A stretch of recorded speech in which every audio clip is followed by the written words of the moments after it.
Welcome to Sound Bites, hosted by registered dietitian nutritionist Melissa Joy Dobbins. Let's delve into the science, the psychology, and the strategies behind good food and nutrition.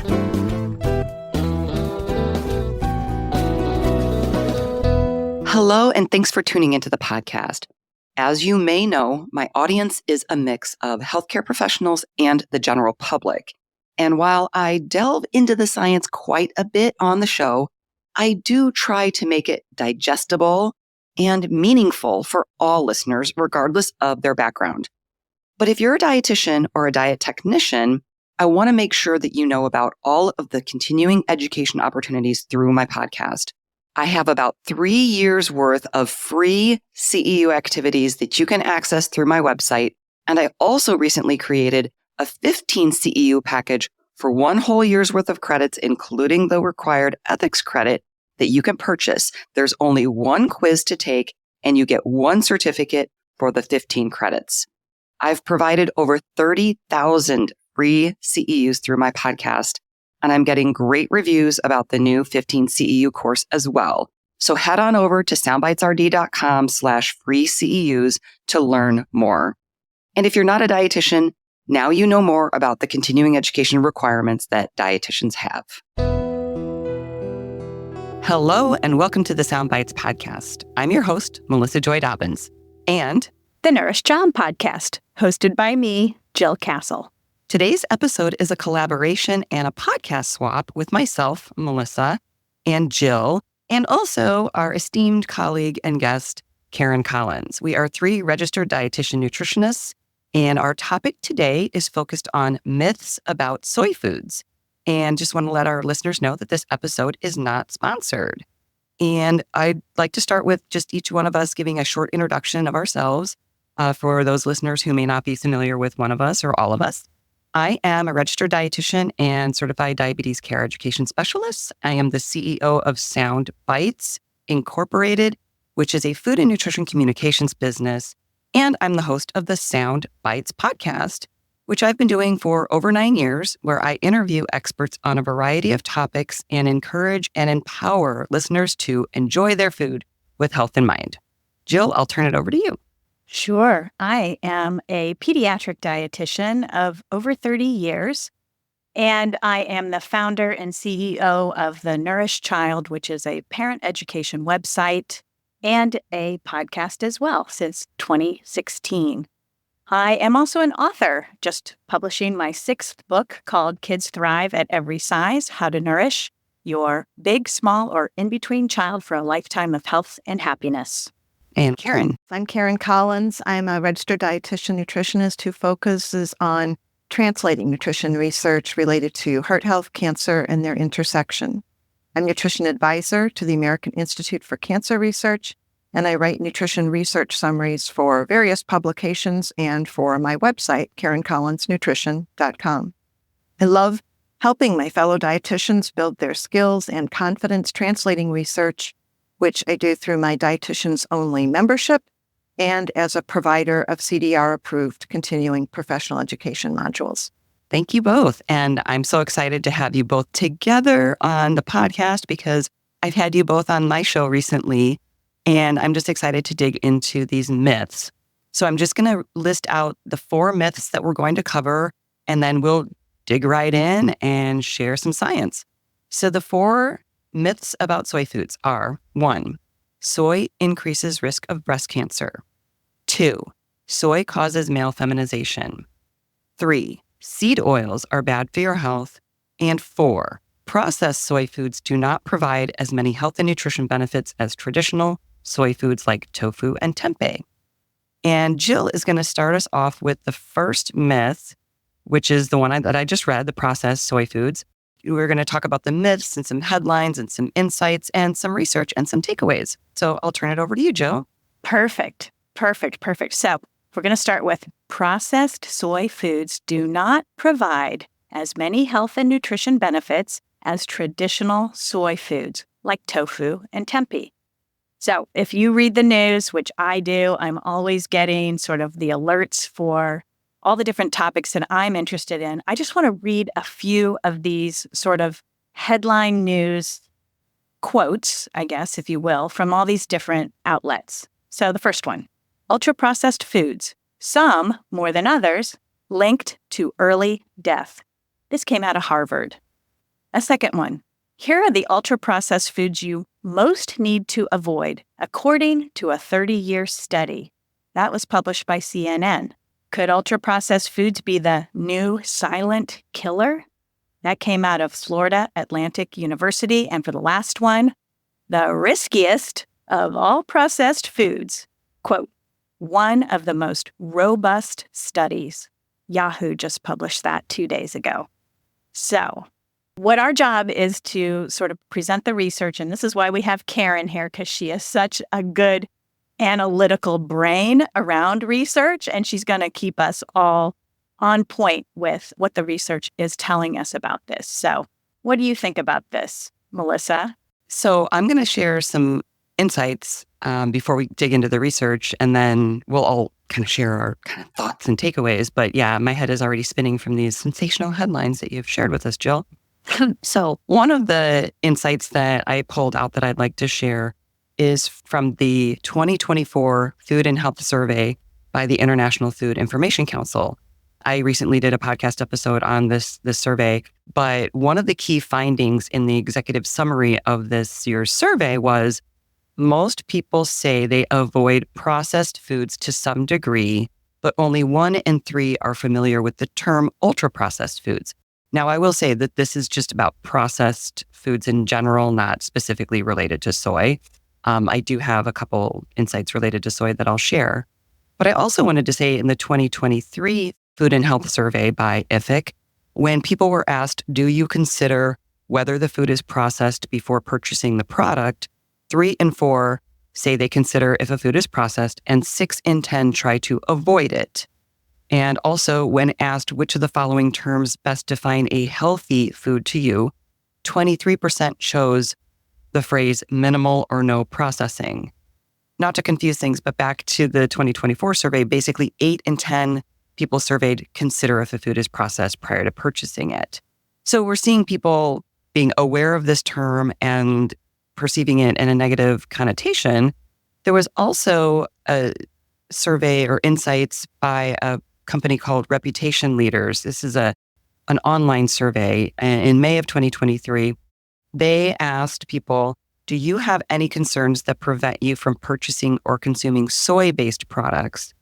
And 24% said, I worry about soy-based products being ultra-processed. So just a few of the insights there related to this topic. And I don't want to jump ahead, but I think part of the problem is people are hearing this term more, but what does it mean? So I guess I'll just tease that and I'll turn it over to Karen for some research tidbits. Yeah, some very interesting findings you both just shared, and especially the quote that 80% of people, was it, are looking for less processed foods, is kind of in contrast with the fact that surveys show that on average, U.S. adults get 57% of their calories from ultra-processed foods, and children get 67% from these foods. So there is clearly a whole lot of mix-up. If they are looking for non-processed foods, they are clearly not doing a very good job. But maybe that's a good thing, because actually this whole issue of what's processed, what's ultra-processed, and does it matter is really important. So let's just clarify a little bit of that. In the research, the kinds of things that Jill was just sharing, usually the studies define ultra-processed foods using a system called NOVA. There are a few others, but most of the research uses that. And what's really important to know is that the foods are categorized as ultra-processed based on the type and the amount of processing, not the nutrient content. So it does not say anything about nutrients just being labeled ultra-processed. Now, many of the most common ultra-processed foods, the things people are eating most, are concentrated in calories. They tend to be lower in fiber, lower in nutrients, and so forth. But not always. That's a blanket statement that doesn't apply to them all. What matters in terms of whether it's ultra-processed or not is what's on the ingredient list, not the number of ingredients. Virtually all the evidence about ultra-processed foods and health risks is from observational studies. That's research that shows things that are associated with each other without showing that one causes the other. So what we can say is that as a whole, people who consume more ultra-processed foods do show a higher risk of obesity, type 2 diabetes, cardiovascular disease, and possibly some cancers. But there are 3 key points that we've got to keep in mind when we hear about these headlines. First, the quality and the credibility of the evidence of these studies is graded generally as low. This can reflect imprecision in identifying how much ultra-processed food someone consumes. It's not as clear-cut as it sounds. Whole grain bread, peanut butter, raisins, even brown rice can be minimally processed, or ultra-processed with just very small differences. And most people, dietitians know it's hard to get an accurate dietary assessment from anybody just on general foods, much less the minute differences in what kind of whole grain bread they buy, for example. So, we really have to look at these studies with some concern. And there are inconsistencies. And this is where watching the headlines comes in, because what you'll see is the headlines or the news stories will highlight what ultra-processed foods were related to an increased risk. But in almost all of those studies, there's something else they weren't related to, but that doesn't make it into the stories. So it'll say related to this, some cancer, but not other cancer. And then different studies show opposite things. So how we translate this research is also not clear-cut. So point number 2 to think about is the problem is grouping all ultra-processed foods together.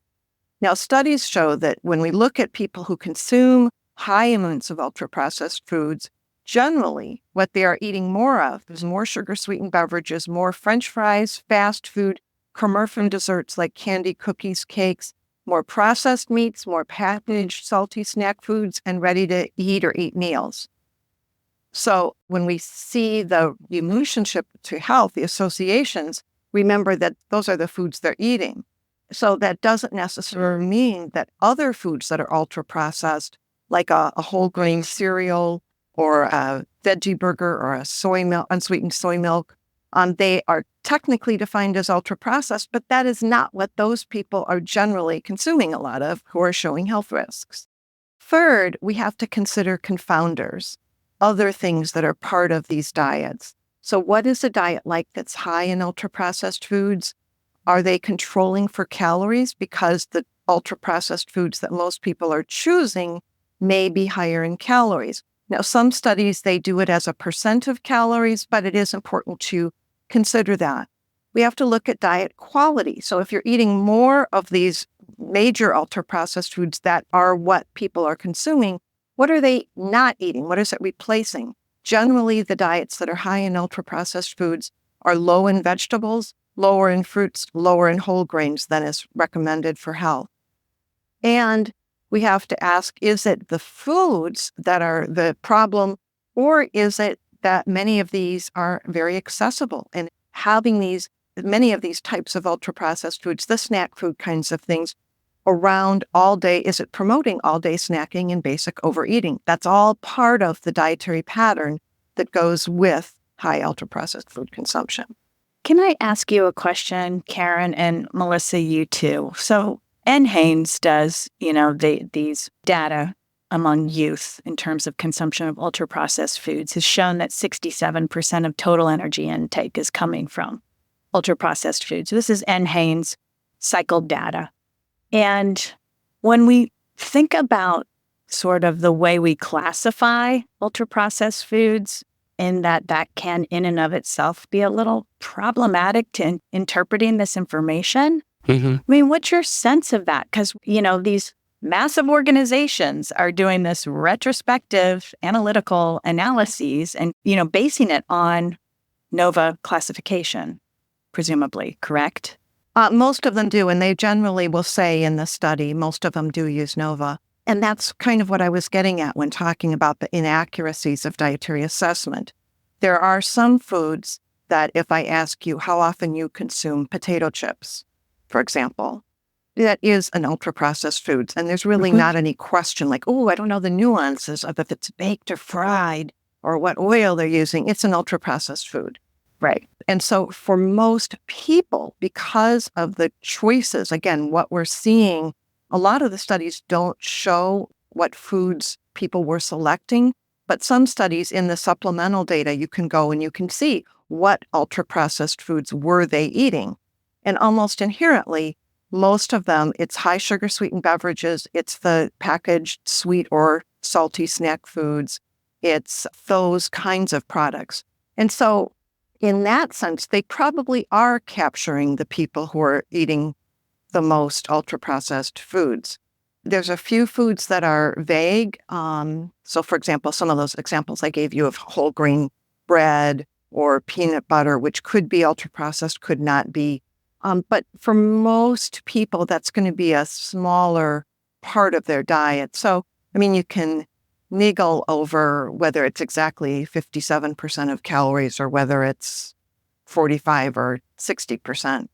But we probably are seeing that in general, people whose diets are high in these kinds of ultra-processed foods. Again, is it the ultra-processed? Is it that it's high calorie? Is it that it's low nutrients? Mm-hmm. Is it a dietary pattern, which I think we really have to emphasize, is what are you not eating because you're choosing ultra-processed foods? Mm-hmm. And in general, those dietary patterns are exactly the opposite of what's recommended for health, which is more fruits, vegetables, whole grains. Nutrient-dense foods. Yeah, exactly. Yeah, and I think the definition or lack thereof is a big issue. Even though many of the research studies are using NOVA, not all of them are. So then it's kind of like comparing apples and oranges or apple juice and orange juice. I just made that up. That was a good one. Yeah, there you go. But also, with regard to like the amount of processed foods that people are currently consuming, that makes me think of the research paper published in the Journal of Nutrition by Julie Hess, where the purpose was to determine the feasibility of building a menu that aligns with the recommendations for the healthy dietary pattern from the 2020 dietary guidelines and includes 80% or more of the calories from ultra-processed foods as defined by NOVA. And what they concluded, long story short, was that healthy dietary patterns can include most of their energy from ultra-processed foods and still receive a high diet quality score, higher than what Americans are currently getting, and contain adequate amounts of most macro and micronutrients. I keep coming back to the lack of the definition, but also that not all processed and ultra-processed foods are created equal. Again, reiterating some of the foods that Karen already mentioned: fruit-flavored yogurt, soy milk, canned greens, packaged whole wheat bread, and tofu can be considered ultra-processed. Yeah. And I mean, I think about when I look at this, and I know my parents out there listening hear that 2/3 of the energy their kids are consuming are from ultra-processed foods. That doesn't feel right, because I know they're eating peanut butter sandwiches.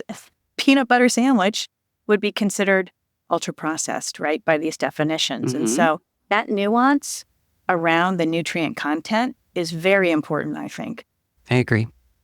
Yeah, a lot of these quote-unquote ultra-processed foods, like this peanut butter sandwich, they're providing nutrients of public health concern. Mm-hmm. And the flip side, Julie Hess, that you just mentioned, did a flip side study just published where she took the opposite side and did what's called a Western dietary pattern, which is associated in general. It's high in red meats, refined grains, sweets, and so forth. And it's associated with greater risk of all the chronic diseases, type 2 diabetes, cardiovascular disease, and cancer. And she said, what if we took that Western diet and differed whether we constructed it out of ultra-processed foods or minimally processed foods? And yeah, you can have a Western diet largely made out of minimally processed foods, and it's still going to be an unhealthy pattern. It's just going to cost more and have a shorter shelf life. So this idea that everybody wants to simplify it, we just want to give me a simple way to eat healthy. And unfortunately, the idea that just avoiding ultra-processed foods as a whole category is the way to do it is not an accurate way to identify healthy eating. Good point. And that makes me think of the health equity lens that we do look at things through as dietitians. And the unintended consequences could be the increased food costs, decreased accessibility, increased food prep time, the food guilt. Of course, I'm the guilt-free RD, so I don't like any of that food guilt. and just the confusion and the negative messaging and the fear mongering. Yeah. So for me, the takeaway that I share with people is that we need to differentiate between ultra-processed foods that are nutrient dense, sometimes because they have fortification, versus those that are high in added calories, added sugars, and unhealthy fats, but low in nutrients. And the food choices that may be best for one person may be different than the best options for someone else. So as dietitians, we can help people consider what barriers are keeping them from a diet that supports good health, and make choices by asking if a food is going to move them closer to or further from that kind of dietary pattern. And for people who would benefit from reducing ultra-processed foods, make sure to clarify what alternatives, what replaces those ultra-processed foods that will work for people. What about you guys? For me, I think let's bring common sense back into the picture. I think parents out there inherently know which foods are nourishing their children and which are not nourishing their children well. And so put your thinking cap on and use your common sense. There are nuances, but our job as registered dietitians and healthcare providers is to split the hairs and look at the research and the nuances. But as a parent out there who is trying to navigate all of this, a peanut butter sandwich is going to nourish your child well. It's going to provide nutrients. And so look at food through a nutrient lens is usually my advice. Does what you're offering your child offer a good source of nutrients? And you can see that on the package. You can look at the nutrition facts labels. And if it's not in a package, you're probably, more likely to get nutrients from those foods. I would agree with both of you. And I would just also add, we definitely need to keep in mind the access to nutrient-rich foods and not shame foods if they're in a box or a can. And, whether it's a person with food insecurity or just the cost of groceries these days, or for people who follow traditional cultural diets, we just need to have that sensitivity and that, like you said, common sense. I love it. Yeah. So do we have some resources we might want to offer our listeners if they'd like to dive into this topic a little bit more? Well, I really like the fact sheet that the Soy Nutrition Institute Global has put together called Navigating the Nuances of Ultra-Processed Foods. It's super brief. So whether it's for the general public, like if my sister's listening, this would be a good one for you, or for dietitians who want to have something they can hand out that's super simple, I like that one. And just a pitch, if you haven't heard, for the dietitians out there, I am offering CDR-approved continuing education now, and my first module is ultra-processed foods. What is the research on cardiovascular health and cancer, and how do we translate that into practical advice? I'll just add, I interviewed Julie Hess as well on The Nourished Child, and so you can go and listen to that episode. It's called Can Ultra-Processed Foods Be Nutritious? Excellent. And Melissa, you have some podcasts too, don't you? Yeah, I have two kind of related podcasts. One with Dr. Mark Messina, Ultra-Processed Foods and Hyperpalatability, which is an interesting topic that we don't have time to cover today. So I encourage people to check that out. It's episode 205. And also, I interviewed Dr. Joanne Slavin about ultra-processed foods and the dietary guidance and where the research is to date. We'll have links to all of these resources and everything that we talk about today in the show notes at soundbitesrd.com. And at thenourishedchild.com. Excellent. Okay, let's go on to the next myth. Myth number 2 is, seed oils are bad for your health. So here are some of the leading headlines out there. Seed oils. Is your canola oil killing you? That's from Gimlet. Widely consumed vegetable oil leads to an unhealthy gut. That was put out by UC Riverside. And the third one, why everyone on the internet suddenly hates seed oil. And Salon put that out. I've got 4 or 5 more, but we'll start with those. Oh boy, seed oils, the bad boy of nutrition. Melissa, what insights do you have on this myth? I have a few to share. One from the reputation leaders that I mentioned before on their plant protein research in August of 2023, concerns about soy-based products. 23% of the people surveyed said, I worry that seed oils, including soybean oil, are unhealthy. There was another survey called Social Media Listening. This was done January 1st of 2022 through January 31st of 2023, and basically shows that traditional media coverage of seed oils had increased 62% from 2022 to 2023. Mhm. And when they were looking at the negative associations of seed oils on Twitter, this is the laundry list of the negative associations that people were making with seed oils. One was obesity.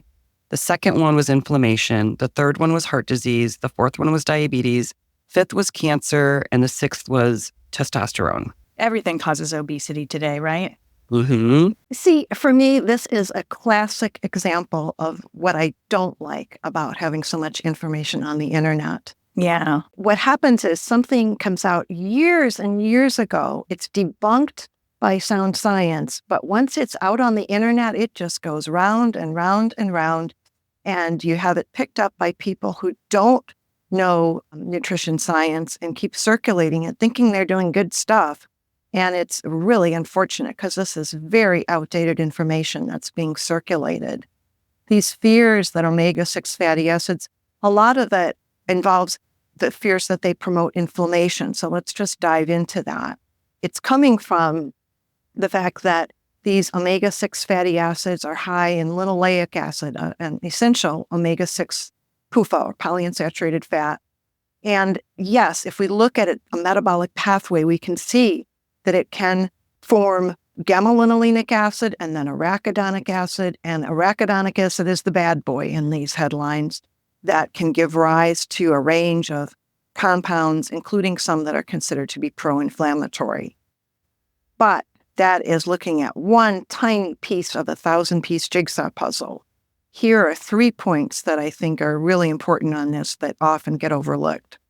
First, stable isotope studies and controlled trials in humans, not just in a lab, but in humans, show that increasing linoleic acid, that omega-6 fatty acid, in the diet actually has very limited effects on changing the levels of arachidonic acid, the one that's stated to be scary, on changing body levels of that. So it's not as simple as just looking at what pathway it could have.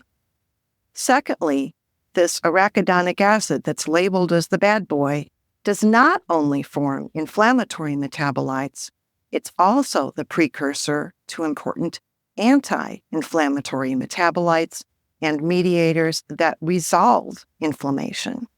And so third, we always then look to human trials of what happens, and in randomized control trials and prospective observational studies, higher intake of these omega-6 PUFAs and linoleic acid are not associated with higher levels of biomarkers of inflammation, like one called CRP, which is kind of the most well-known. And then long-term studies show no increase in cardiovascular disease risk, and if anything, lower risk of cardiovascular disease, cancer, and all-cause mortality with higher levels of linoleic acid, whether that's based on an assessment of consumption in the diet or based on actual levels of linoleic acid in body fat or in the blood. So again, those old myths are just taking metabolic pathways and completely overlooking all research that has totally debunked that has occurred since. Some people get hung up on the issue of the omega-6, omega-3 ratio, even though that's really no longer supported. Melissa, you covered this in one of your podcast episodes, didn't you? I did. And I found this to be very compelling because it's, again, one of those things that is definitely persisting. And I feel like as a health professional, I thought that this was still a thing. So I asked my guest, Martha Bellori, to educate me on this. So the fact is that seed oils have a high omega-6 to omega-3 ratio. At one point, the scientific consensus was that a high dietary omega-6 to omega-3 fatty acid ratio was harmful. However, current understanding does not support the broad characterizations that omega-6 polyunsaturated fatty acids are pro-inflammatory And then omega-3 polyunsaturated fatty acids are anti-inflammatory. So the population studies often show that higher linoleic acid intake and biomarkers of intake are associated with reduced rather than increased inflammation. I would also just say that, and this is kind of interesting too, is that the inflammation is not caused by the high ratio, but by the low intake of the long-chain omega-3 PUFAs. So I thought that was interesting as well to add. I think that's a really important takeaway. And just think logically, kind of going back to what Jill said earlier about put your thinking cap on. If the ratio is what's important, that would suggest that lowering the ratio, whether it was by reducing omega-6 or increasing omega-3s, would have the same effects. And that is clearly not true, because we see that higher omega-6, in fact, is associated with lower risk of these conditions that we were mentioning. The problem is that we don't consume enough omega-3s, and we can't fix that by cutting back on omega-6s. And I'll just add that there are many authoritative health organizations, such as the Academy of Nutrition and Dietetics and the American Heart Association, that recommend intake of vegetable oils, including seed or omega-6 PUFA containing oils, as part of healthy dietary patterns. Absolutely. So when I think about the key takeaways, this is circling back again to that we have to focus on overall diet quality based on what specific foods you're choosing and what they would be replacing. Some studies that allegedly link omega-6 fatty acids to negative health outcomes don't consider the overall dietary pattern. So where are you getting your omega-6 fatty acids? If you're eating a lot of high-calorie, low-nutrient snack foods, yeah, it's not the fault of the omega-6s. It's the foods that you are getting them from. So don't be afraid of the oils. Look at overall diet quality and what that food is giving you and what you could replace it with that might be doing more for your health. Mm-hmm. What about you guys? How do you say the takeaways for your people? For parents, I know kids don't get enough omega-3 fatty acids, and they're uber important for brain development and function. And so, introducing fish at an early age, really using other sources of omega-3 oils like olive oil are really helpful in this neck of the woods, and possibly even supplementation, because just a lot of kids aren't meeting that need at all. Yeah, and I'll just add that the practical takeaway is, like, literally when you go to the store, what oils do you buy and how do you use them? And I did a podcast interview with Wendy Bazillion on seed oils, and she shared a lot of practical takeaways about, it's more than just smoke point. So, something like soybean oil is great for sauteing or grilling vegetables, creating dressings for salads and sandwiches, even baking. Other oils that have a lower smoke point, you would be more careful about, how you were using those. Melissa's got those excellent soundbite podcasts. We'll have those in the show notes, I'm sure. For the dietitians here who are looking for a handout that they could use to counter this information with their clients, we'll also have a link to an infographic from the American Heart Association, which is called 4 Ways to Get Good Fats. And that includes, putting all this in perspective. And I think that in a simple one-page handout could be really helpful. And I'll just add, some of my podcasts offer free continuing education. And I forgot to check if the ones that I'm referring to, I think almost all of the ones that I'm mentioning today do offer continuing education opportunities for dietitians. So Awesome. All right. Myth number 3. Soy increases the risk of breast cancer. Now, when I look at the headlines around soy and breast cancer, there are a lot, and they keep coming out, but they are very favorable or neutral about the role of soy.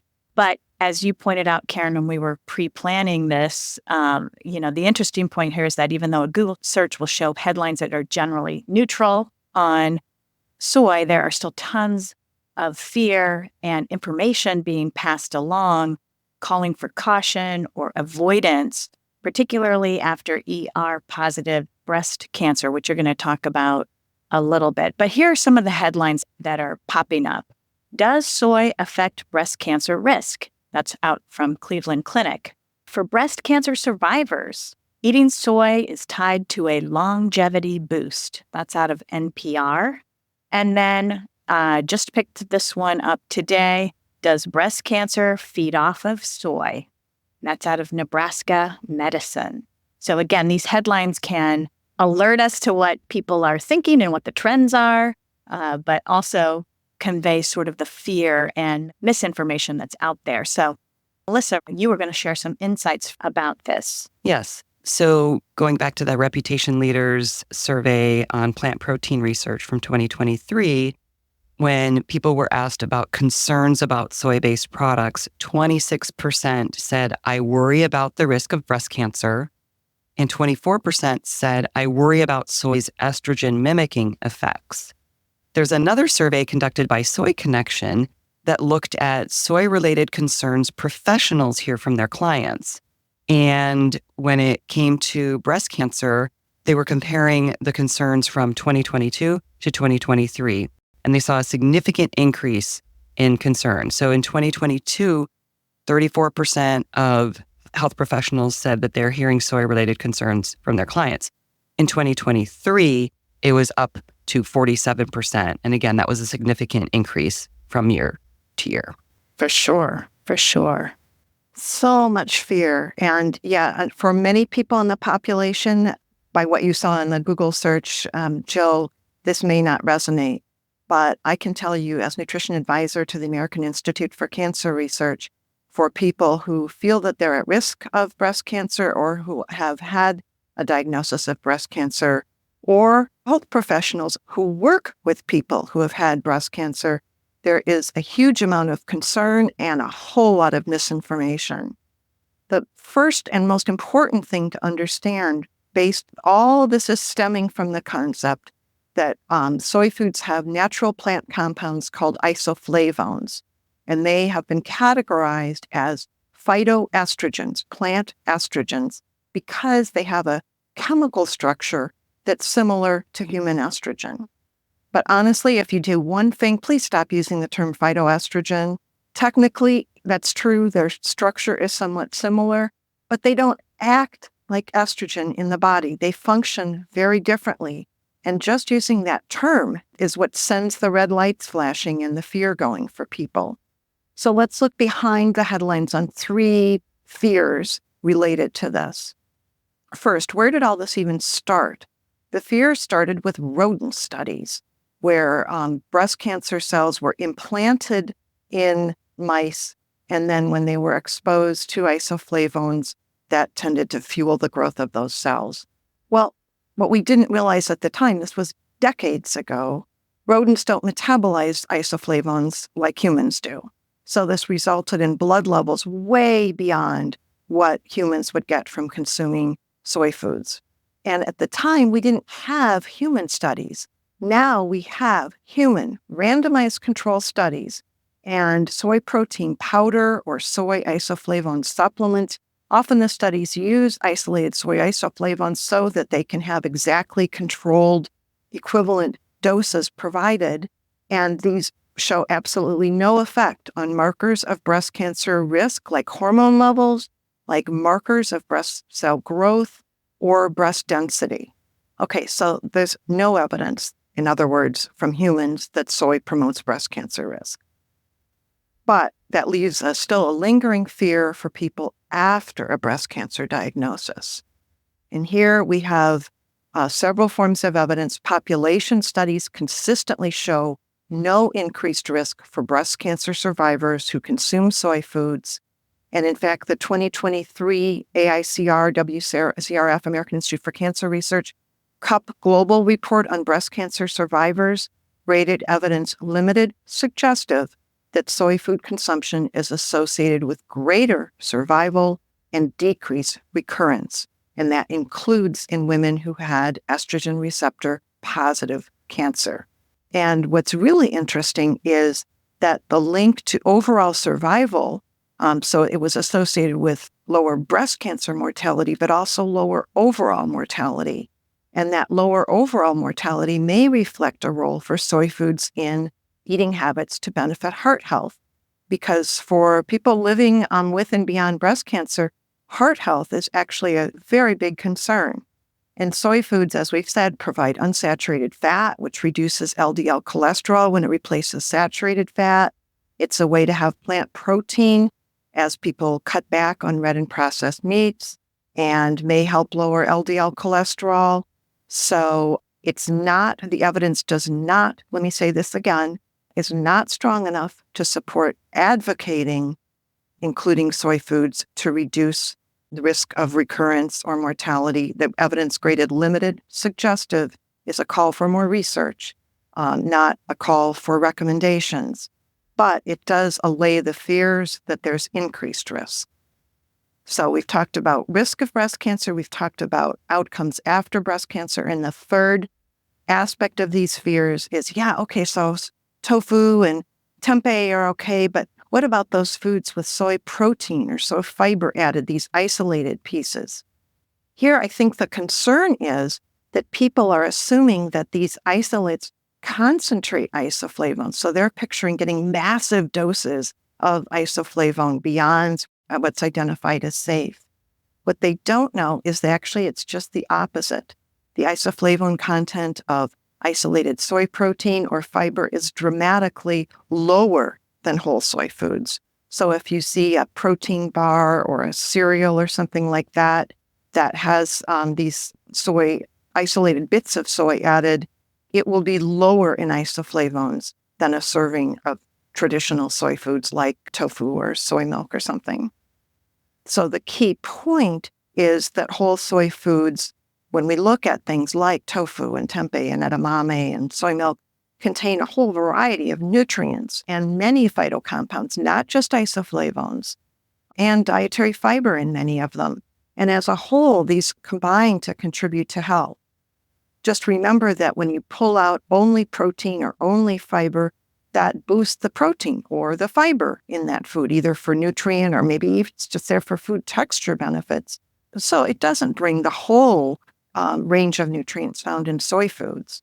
So watch for the health halo. So it's not a risk, but you do have to look at, as we've been saying throughout our conversation today, what is the overall nutrition content of that food? Is it working for you or not so much? That's great.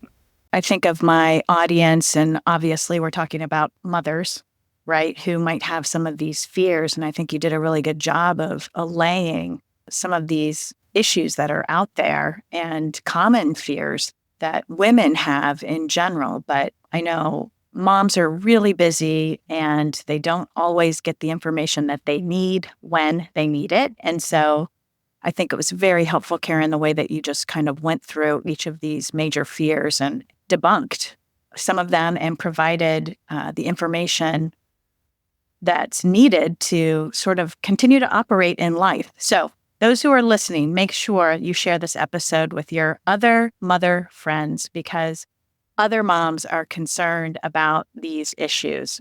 Breast cancer is a big issue. It runs in families. I don't want to overspeak here, but if it has been in your family, your fears may be heightened. And so Karen has just provided some really amazing information around where the research stands on these issues.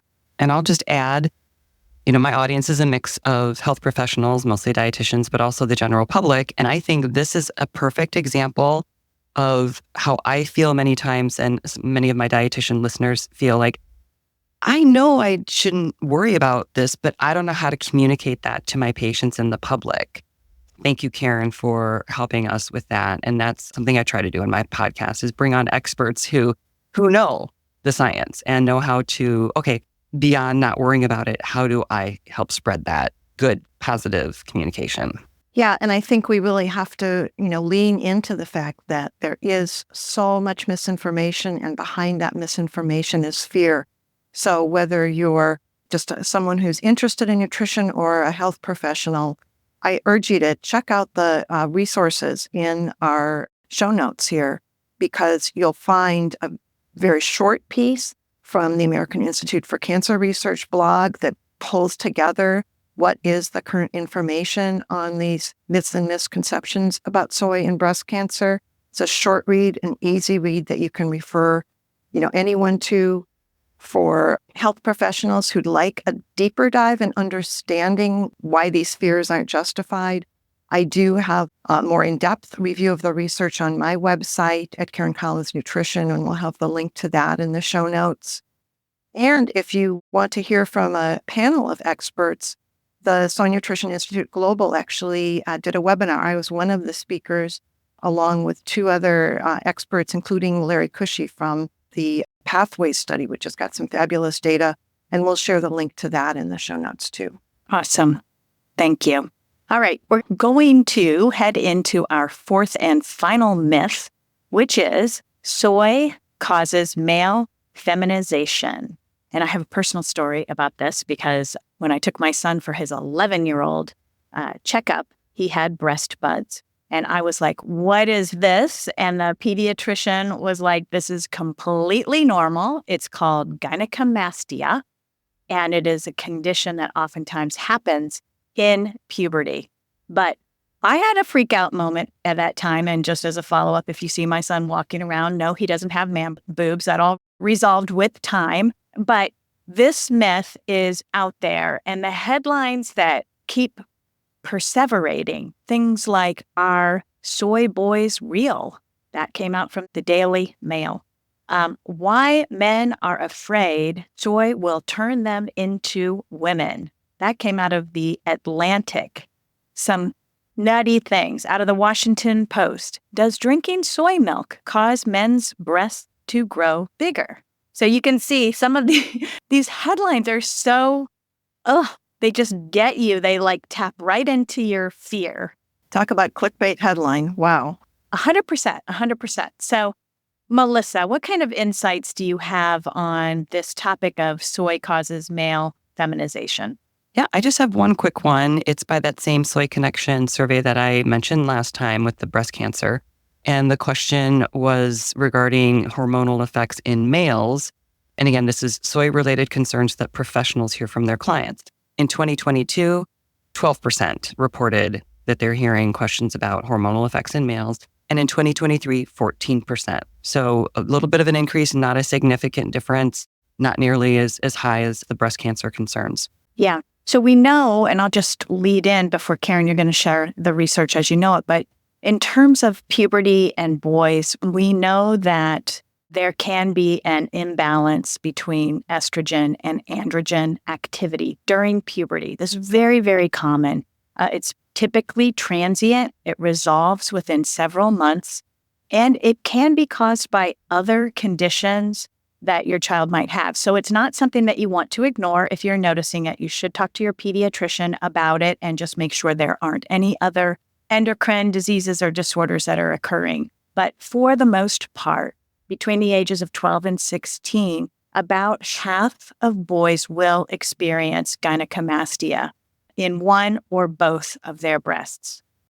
Interesting. That's great background for us, Jill, about gynecomastia and adolescent health. But listen to those headlines. They were talking to adult men who are afraid of it. Talk about way off kilter. So not only is it not related to gynecomastia, it's also off topic thinking about it. So I think everything that we said about isoflavones not being phytoestrogens in terms of breast cancer is circled around to exactly what we need to consider here.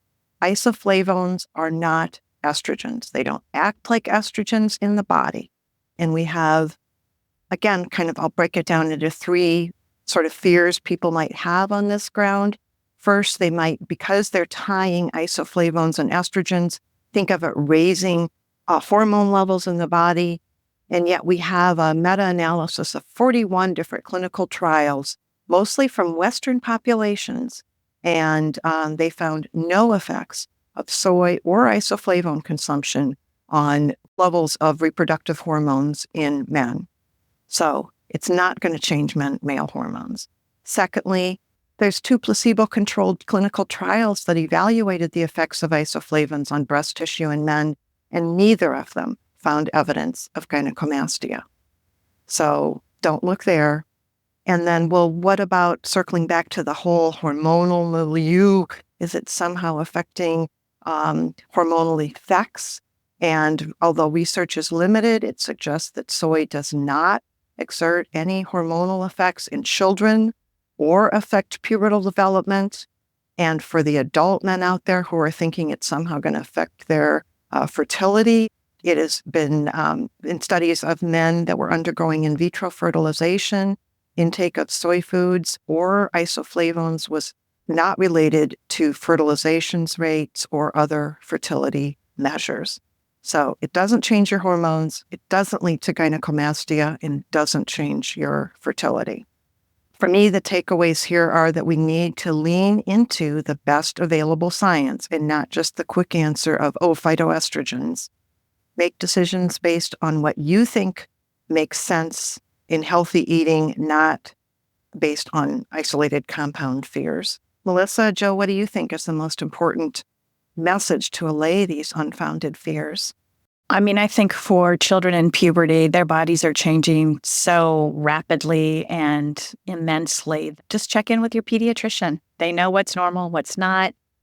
Certainly if you are a parent of a child with a larger body, I know in girls you can enter puberty earlier as a result of carrying extra body fat. That has not been shown, to my knowledge, to be proven in boys, but I think that, sometimes if you are carrying extra body fat, it can show up in the breast area, boys or girls. And so, again, check in with your healthcare provider and have a conversation about it if you're concerned. There's a great resource out from the Pediatric Endocrine Society.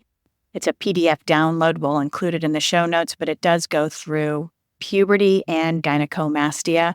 So really gives you what the norms are and when it's not normal, so you can, sort of do a check with your pediatrician and figure out if what you're seeing is normal and transient or if it's something more involved. But it does not appear to be diet related. Jill, you had an episode of the Nourished Child podcast about body image issues in boys too, didn't you? I did. I talked with Charlotte Markey, who is the author of the book called The Body Image Book for Boys. Certainly, if boys are experiencing gynecomastia, they may also have some body dissatisfaction and body image challenges. And so this is a good resource for parents to listen in and with some concrete sort of action steps they can take if their child is experiencing this. Yeah, and for the health professionals out there, there is a reference guide for health professionals. We'll include the link in the show notes called The Health Effects of Soy, a reference guide, published in Frontiers in Nutrition in 2022. And that goes through a whole lot of these different concerns about health and soy that it summarizes the research. I think for health professionals out there, you might find it really helpful. Mm-hmm. And I don't have much to add, so I guess we should just wrap up this conversation. Maybe each one of us could kind of share a bottom line takeaway for our listeners and our respective audiences, or what people should do or what they should be aware of. And of course, we'll have, where people can find more information. But Jill, how about some parting thoughts from you? Yeah, so parents out there, don't believe everything you read in the headlines. Number one, seek out your registered dietitians, your trusted healthcare professionals to really help you navigate any fears or concerns you have around your child's growth, development, puberty, eating habits, eating patterns, nutrient density of their diet. There's so much we can help you with, and get to the root of the science. I think that is probably one of the biggest take-home messages I can give you. Great. And my add-on to that would be, be skeptical of those sensational headlines and those social posts. I encourage my listeners, whether you're the general public or a health professional, to really improve critical thinking skills. I think as health professionals, we need to continually work on improving our critical thinking skills and helping our patients and the public do the same. And I have some resources for that. I have a sound science toolkit that talks about things like confirmation bias. That's all free and accessible on my website at soundbitesrd.com. But ultimately, I just want people to be informed and unafraid. Karen? Yeah, I think in all these areas, it is important to get, as we said, certainly beyond the headline that you see in the media, because that is written specifically to get you to click. That is not a way to get your nutrition information. The nuances of the research are important. to being able to identify what actually makes sense. Dietitians are the trusted translators of nutrition science, and we need to help people stop to consider what kind of research is behind these claims that they hear and how the claims line up with overall research, not looking at individual compounds in isolated lab studies. Mm-hmm. Great.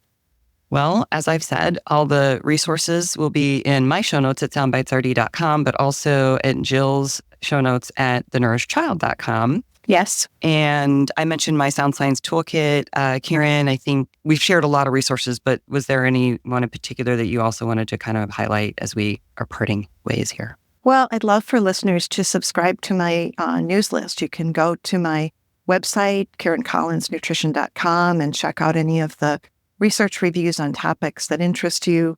And then if you sign up for my newsletter, you'll be the first to hear when new reviews are published. And for those dietitians out there, you'll be the first to hear when additional CPE modules become available and when doors open again to my Dietitians Only membership. Yes, and I encourage everybody to follow all of us on social, sign up for all of our newsletters, go to our websites. Don't forget about Karen's continuing education opportunities and mine as well. Jill's new book, her 6th book, Kids Thrive at Every Size.